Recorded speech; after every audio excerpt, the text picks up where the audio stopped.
श्री स्वामी चरित्र सारामृत अध्याय 9. आजोबा, शंकरराव अक्कलकोटला तर आले, पण तिथे एवढ्या गर्दीत त्यांची स्वामींशी भेट कशी झाली आणि स्वामींनी त्यांना कसं बरं केलं? ऐक तर मग बाळा, त्या काळी अक्कलकोट नगरी साक्षात वैकुंठ बनली होती. ब्राह्मण, क्षत्रिय, पारसी आणि यवन सुद्धा स्वामींच्या दर्शनासाठी अक्कलकोटमध्ये गर्दी करत होते. शंकररावांनी पाहिलं की गर्दी खूप आहे.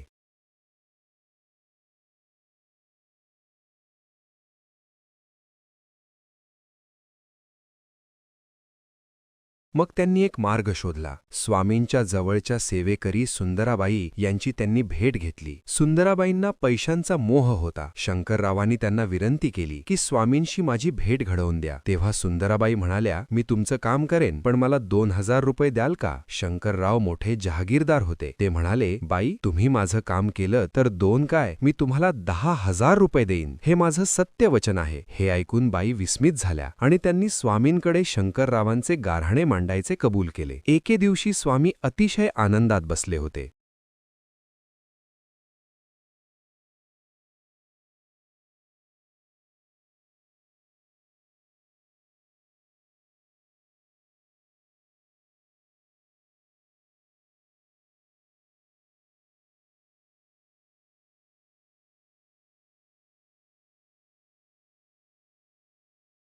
सुंदराबाईंनी संधी साधून शब्द टाकला की महाराज, हे गृहस्थ मोठे कुलीन आहेत, पण त्यांना ब्रह्मसंबंधाचा भयंकर त्रास आहे. त्यांच्यावर कृपा करा. हे ऐकताच स्वामी काही न बोलता उठले आणि तडक गावाबाहेरील स्मशानभूमीकडे चालू लागले. तिथे गेल्यावर यवन स्मशानभूमीत एका नव्या थडग्यात खाचेत स्वामी आपली छाती टाकून निजले. सेवेकऱ्यांनी शंकररावांना समजावलं की राव, स्वामींनी तुमच्यावरचं मरण स्वतःवर घेऊन तुमचं संकट टळवलं आहे. काही वेळाने स्वामी तिथून उठले आणि शेख नूराच्या दर्ग्यावर गेले. स्वामींच्या या लीलेमुळे शंकररावांना खूप समाधान वाटलं. त्यांनी त्याच दिवशी तिथे सर्व फकीरांना भोजन दिलं आणि शेख नूराच्या दर्ग्यावर श्रद्धेने कफनी चढवली. काही दिवसांनी स्वामींनी शंकररावांना एक अजब औषध सांगितलं. ते म्हणाले, कडुनिंबाचा पाला बारीक वाटून त्यात 10 मिरे टाका आणि ते औषध घ्या. साक्षात स्वामीच जिथे वैद्य झाले तिथे व्याधी कशी टिकणार? शंकररावांनी श्रद्धेने ते औषध घेतलं आणि 10च दिवसात त्यांना आराम पडला. काही महिन्यात तो ब्रह्मसंबंध त्यांना सोडून कायमचा निघून गेला. शंकरराव आनंदाने पुन्हा अक्कलकोटला आले. त्यांनी सुंदराबाईंना दिलेला शब्द पाळायचा ठरवला. पण स्वामींनी त्यांना सांगितलं, ते पैसे सुंदराबाईंना नकोत. गावाबाहेर जिथे मारुतीचं मंदिर आहे